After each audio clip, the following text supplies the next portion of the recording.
Well, we're back at it. So this is my 535i. No name for the project yet, as you already know. Unfortunately, I'm still thinking on it. But in the last video, I was telling you about my vision for the project, what I'm gonna do, what already has been done, and I also said that I'm gonna be going like step by step on each project, well, each little thing that we modified or upgraded on the car. So the topic of this video is water meth kit. Let me first start with a small introduction, why I even decided to do it. The main reason for me, well, the main goal, first of all, for me was to build a reliable project. Something that can last, not forever, but like for a long period of time, be reliable on the track and on the streets as well. Like obviously going under the speed limit, but like going long trips, maybe from Dallas to Houston, Dallas to Austin, Dallas to Colorado for skiing, stuff like that. But also when it's time to go on a drag event, quarter miles, I can deliver. And I can do it over and over and over again. So, N55 blocks are notoriously a little fragile, and I already decided, and I'm actually already doing the cylinder sleeves, but cast iron cylinder sleeves. But I was thinking, what else can I do to protect the engine block? And this is when water meth kit popped into my head. Yes, people install it, well, majority of people install it to add more boost because it cools down the temperature inside of the cylinders, which helps with adding more power to the engine. But I was thinking, what if I add it? Yes, obviously to add some boost, but also as a preventative measure, so that my engine is always cool, not really cold, but like when it gets heated up, gets abused by me on the tracks, and maybe some track days event, and it's going over and over and over again, and racing, it will prevent it from overheating. It will prevent it from cracking like the previous block did. And this is why I decided, okay, let's install a water meth kit, mostly for reliable purposes, but also adding a little boost. I went for the AEM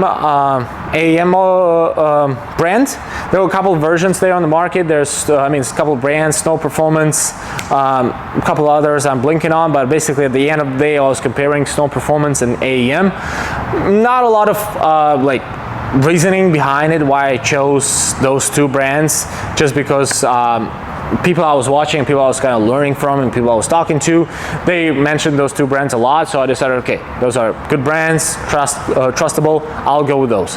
And between Snow Performance and AEM was a little cheaper for me.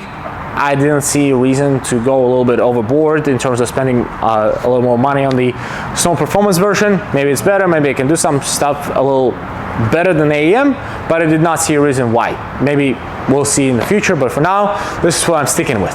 So I went with AEM. It's AEM V3.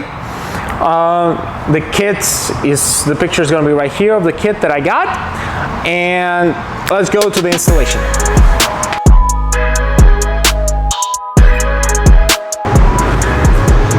For this part, I'm going to be holding you in my hands, near and dear. I mean the camera, just because it's really hard to maneuver with this tripod here in the trunk.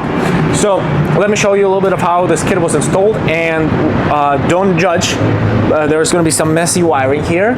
We're waiting for the electrician to connect it straight, because it connects straight to the battery, and we don't want to mess with that in terms of we want to have everything reliable, and we don't want our car to catch fire the moment we start it. So there's going to be a little messy wiring, but other than that, everything else is installed.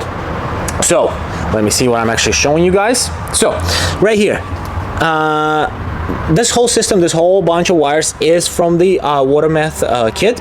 This one right here is the pump itself.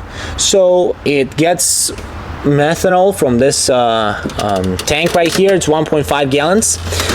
Sitting right here, we're able to connect it here on the bottom to the OEM, right here on the bottom to the OEM bolt. There's an OEM opening, and then on the top, we're just gonna zip tie it to the top of the trunk. We decided it's the best option without cutting through the through all the panels and cutting through the bodywork. We decided it's the best way to go, because we wanted to fit it in here, but it didn't fit. It's too bulky, and it doesn't really go in.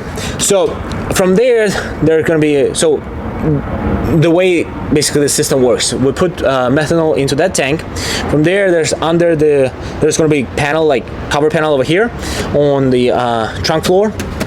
there's going to be tubing going into the pump itself right here, and from the pump there's going to be a pipe going all the way into the engine, and that pipe is already actually connected. So this is the pump itself, this is the tank, a bunch of wires that gets connected to, some of them are already connected to the tank for the level sensor, to the pump obviously so it runs. Then there's in the front of the car there's going to be a button that shows that the methanol kit is operational, and then this is the controller that we're gonna hide here in the back as well, right next to the pump basically.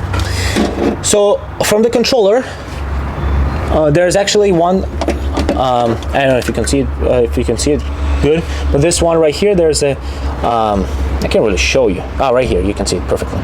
This one is a boost pipe, so it's basically a vacuum line that connects, that goes under the hood and goes into right into intake manifold. It basically understands how much boost there is in the intake over at any given moment. It's made for, so like when you idle or when you're just sitting on the traffic light, that the meth is not getting injected, because it's not good for the engine to have the constant amount of meth injected at any single time. So we have that one that's going from the controller. I'll show you. Let me show you right here.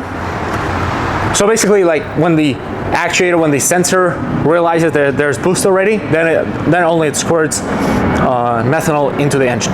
Let me show you. So we actually, you can't even see. So there's two lines. So what our goal was to make it completely invisible when you open the car, that there's something has been done to it, like when you open the interior, you open the door.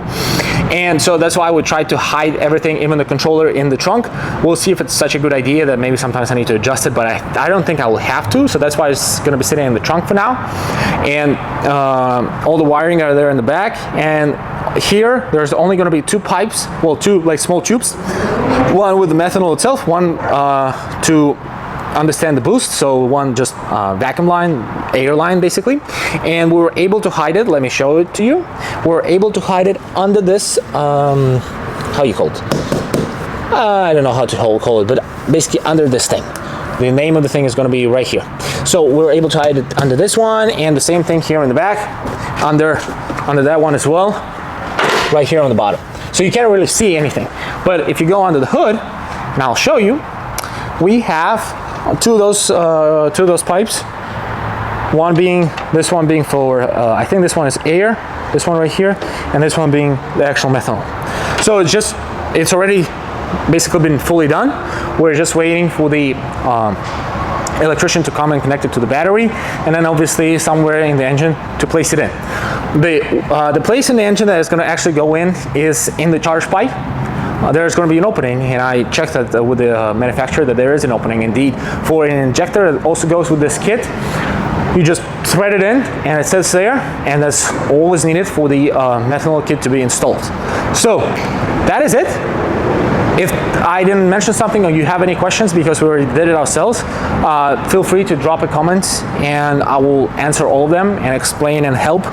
We also did it our first time, so hopefully everything is correct, but I spoke to the manufacturer a lot, asked a lot of questions. If we didn't know something, I went online, I did a lot of research, asked my friends, so I'm 99% certain we did everything correct. But again, we'll see when we start running the car, when we start actually putting it on the load or putting it under pressure, and then we'll figure it out if everything was done correctly. So, without further ado, I don't want to talk for too much, because somebody was complaining, one of my real good friends was complaining that videos are taking for too long. I'm gonna stop it right here. Thanks everybody for watching. There was AEM methanol installation video, maybe a tutorial for somebody. If you don't know anything, or if you know a lot but you don't know some small things, just shoot me a text or shoot me a comment. I'll obviously answer to all of them. I'll promise you I'll answer all of them. Don't forget to like, don't forget to subscribe. This is going to be, in my mind, it's going to be a crazy and fun and exciting project to build and follow along. Yeah, that's all I'm going to say. Thank you very much, everybody. GB Motors and GB Motors Detailing, live from Dallas. Bye bye.